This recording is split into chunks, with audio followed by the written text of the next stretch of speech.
ठीक है guys, finally Siddharth Malhotra Janhvi Kapoor की मेडॉक्स फिल्म्स में से एक परम सुंदरी ऑफिशियली मूवी आ चुकी है। तो यहाँ पे बात कर रहा है क्या मूवी अपने उस एक्सपीरियंस को यानी उस रोमांस को थिएटर कर पाई है कि नहीं।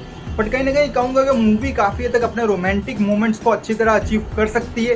बट मूवी वाइज कैसी है, तो मूवी ओवरऑल अगर देखा जाए तो मूवी का मेन कॉन्सेप्ट जो है वो आज के जेनजीज के लिए है, यानी कि वो डेटा के ऊपर बिलीव करते हैं। ऑनलाइन की ज़िंदगी उनकी कैसे कटती है, ऑनलाइन की वजह से चीज़ें उनके लाइफ में अब प्रैक्टिकलिटी में नहीं है। तो कहीं ना कहीं वो चीज़ों के ऊपर काफ़ी हद तक मूवी फोकस करती है। सबसे पहला, सिद्धार्थ मल्होत्रा का जो कैरेक्टर परम है वो एक काफ़ी हद तक बहुत बड़ा इन्वेस्टर के तौर पे आप समझ सकते हो। उसके फादर जो है उसके बिहाफ पे इन्वेस्ट करते हैं, वो ऐसा एक बिजनेसमैन है। बट ओवरऑल मूवी जो है, मूवी का कॉन्सेप्ट जो है वो एक रोमांटिक मोमेंट्स के ऊपर बेस्ड है, यानी ये कह सकते हो कि वो अपने सोलमेट की तलाश में है। बट किस लिए है उसका रीज़न पता नहीं। वो रीज़न पूरा कहीं ना कहीं अगर आप देखोगे पूरी मूवी तभी पता चलेगा कि आपका रीज़न मेन क्या है, कि वो सोलमेट की तलाश में क्यों है। क्योंकि ट्रेलर में भी आपको वो चीज़ पता चलेगी, हाईलाइट करेगी कि 140 करोड़ के देश में आपको अपनी सोलमेट मिलना बहुत मुश्किल है। तो कहीं ना कहीं वही चीज़ काफ़ी तक यहाँ पर उन्होंने फोकस में डाली हुई है।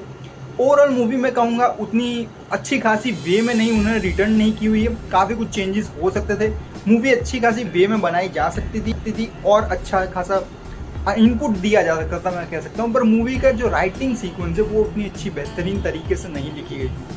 काफ़ी कुछ यहाँ पे मिसिंग मोमेंट्स भी हैं। काफ़ी कुछ कह सकता हूँ कि मूवी अपने आप में ही कुछ रिप्रेजेंट करने से पहले ही काफ़ी कुछ नेगलेक्ट कर देती है। और कहीं ना कहीं कह सकता हूँ कि वो रोमांटिक मोमेंट्स के हिसाब से रोम कॉम जाने के बदले रोमांटिक मोमेंट्स में ही चलती है। क्योंकि कॉमेडी उन्होंने देने की कोशिश ज़रूर की है, बट कुछ कुछ सीन्स में ऐसे ही निकल जाता है और मालूम भी नहीं पड़ता कि वो एक कॉमेडी सीन है कि क्या है। बट ओवरऑल मैं कहूँ तो मूवी सिर्फ एक रोमांस पर्पस के रिलेटेड है। अगर आप रोमांटिक मूवीज़ देखना पसंद करते हैं तो ज़रूर जाके चेकआउट करें। मूवी बेहतरीन तरीके से मोमेंट्स के वाइज ज़रूर है, बट क्या वो चीज़ उन चीज़ें को कैटर कर पाई, क्योंकि पब्लिक कह रही थी कि चेन्नई एक्सप्रेस है, चेन्नई की एक्सप्रेस की तरह दिखने को मिल रही थी। बट नहीं, चेन्नई एक्सप्रेस काफ़ी अच्छी थी, क्योंकि काफ़ी कुछ उसमें मोमेंट्स अच्छे थे।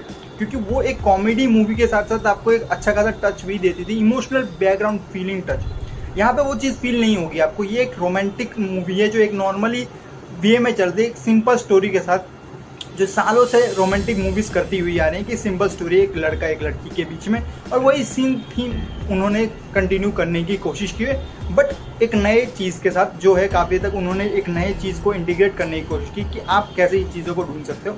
तो वो चीज़ मैं कहूँगा कि मैडॉक्स कुछ ना कुछ एक्सपेरिमेंट करता रहता है, बट यहाँ पर उन्हें अच्छा खासा वे में रिटर्न करने की कोशिश करनी चाहिए थी।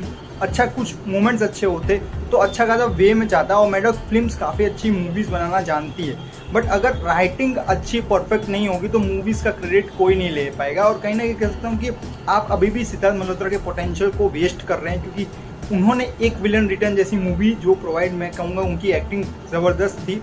तो कहीं ना कहीं कह सकता हूँ कि राइटिंग वजह से ही एक एक्टर का मूवमेंट्स अंदर से आता है। और मैं एक ओवरऑल कहूँगा अगर आपको रोमांटिक मूवी पसंद है तो ज़रूर जाके चेकआउट करें। बट कहीं ना कहीं कहूँगा तो वो उस प्लेस पे मेरे ख्याल से उतनी अच्छी तो मूवी तो नहीं है, क्योंकि कहीं ना कहीं चेन्नई एक्सप्रेस से आप कंपैरिजन में डालो तो चेन्नई एक्सप्रेस अभी भी काफ़ी बेटर और अहेड ऑफ टाइम थी। तो कहीं ना कहीं कह सकता हूँ कि हाँ, वो ओवरऑल अलग एक्सपीरियंस है। सब्सक्राइब रखें आज को, बाकी अपडेट कमेंट सेक्शन में जरूर बताइए कि आपको परम सुंदरी कैसे लगी और आप क्या चाहते हैं कि सिद्धार्थ मल्होत्रा आने वाला प्रोजेक्ट्स कैसे होंगे।